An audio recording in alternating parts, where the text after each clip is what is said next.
Hi, I'm Tim. Welcome to our channel and thanks for logging on. Today we're discussing the Lange Sohne Datograph Up Down. You can see this 41mm platinum flyback chronograph with 60-hour power reserve on our website. Purchase it there and subscribe to our YouTube channel if you enjoy these videos. Also, you can click on the card in the upper right hand corner of the screen at any time during this video to see our full sales listing for this watch with additional accessories included in the sale, high resolution images for your desktop, and naturally complete pricing details for this and our other a Lange Sohne timepieces for sale. Now on my wrist, 6 1/3 inches, 16 centimeters in circumference, you can see that the aesthetic of the original datograph from 1999 is preserved, but that 99 example was a rather smaller timepiece.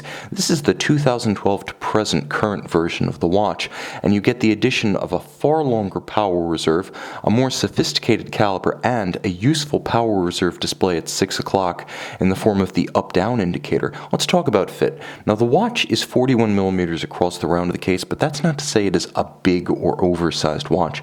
It is what might be considered the new standard size for a men's watch, from 39 to 41mm, and it wears its weight well. It's not quite as thick as you might imagine. 13.5mm, it appears exaggerated because it is a rather squat, almost pocket watch reminiscent form, and that's deliberate given Lange's heritage. From lug to lug, also quite manageable. 48.3mm means that you can wear this watch, in my estimation, on a wrist as small as 14.5 to 15 centimeters in circumference. The smaller end of that scale if your wrist is more oval than round. Now the watch is very hefty. On the wrist you feel all of that platinum, and I have to be honest, it's a pleasure. This is a watch that is precious in every sense. It may as well start with the king of precious metals. Now you'll also note that there is a very high grade rectangular scale, black matte finish alligator leather strap, folded edges, monotone stitch. You can see on the underside it's a supple natural grain black calfskin, and then there's Lange's platinum pin buckle. You would think every company would match a platinum watch with a platinum buckle. Sadly not the case. Lange, however, still with the integrity, and I'll mention it features a unique retaining bar, so if you are like me and you have a smaller wrist and you tend to strap your watch down tightly in one of the final loops of the opposite flank, sometimes when you do that you can find that the watch doesn't want to come off the wrist as the strap is effectively pinned inside the buckle. This retaining bar prevents that awkward situation from occurring. So again, thoughtful design from Lange in art and science. Now the science of ergonomics gives way to the sweet science of finishing. As you can see, there's a contrast between the satin or grained finish of the caseband and the high polish of the bezel, the lip of the caseback, and the lug forms themselves. It breaks up the mass of metal and gives the watch an artful appearance from any angle. You'll also note the vintage style lozenge-shaped or rectangular rounded chronograph pushers, and do note the watch is also a flyback chronograph. The dial itself is blackened but crafted of solid silver, and precious metal within precious metal. It helps to account for the weight of the watch, but it also features a useful scale outboard that is a tachymeter for judging the speed of an object across a fixed distance, such as a standing kilometer. This one is calibrated in meters. Now you'll note two sub-registers. Sunken slightly below the cannon pinion at center, there is the discrete power reserve indicator next to the Made in Germany signature, tracing the 60 hours of power reserve of this model. The original datograph had 36-hour power reserve. This one, manually wound, is a more appropriate 60 hours.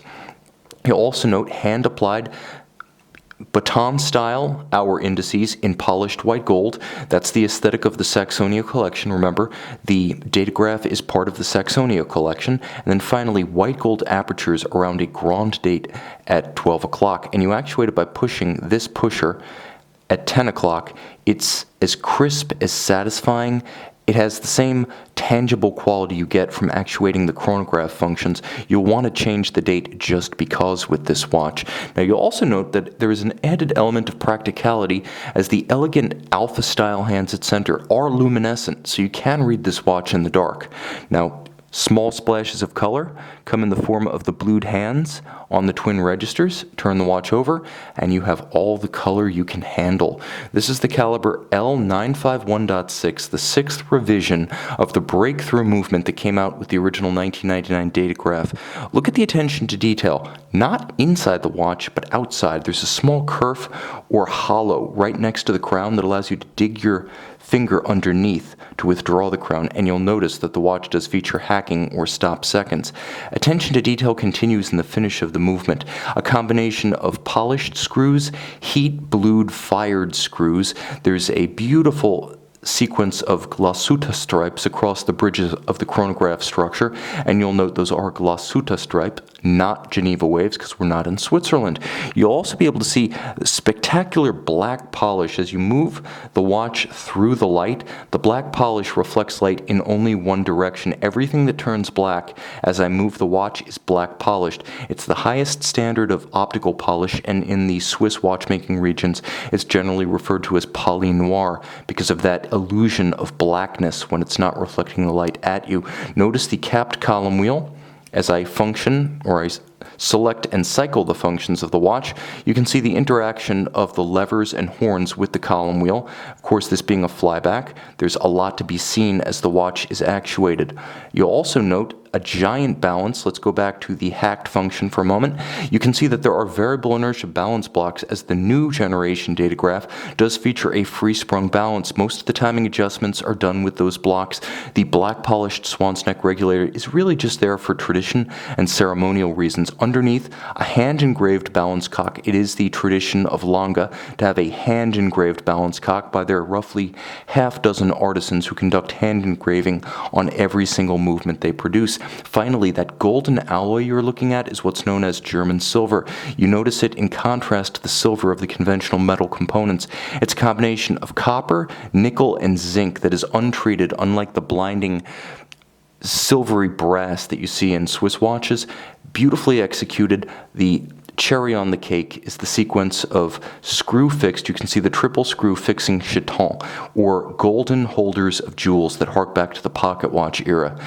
You can see, and you can own this one, of the wristwatch era, but respecting its heritage, on our website.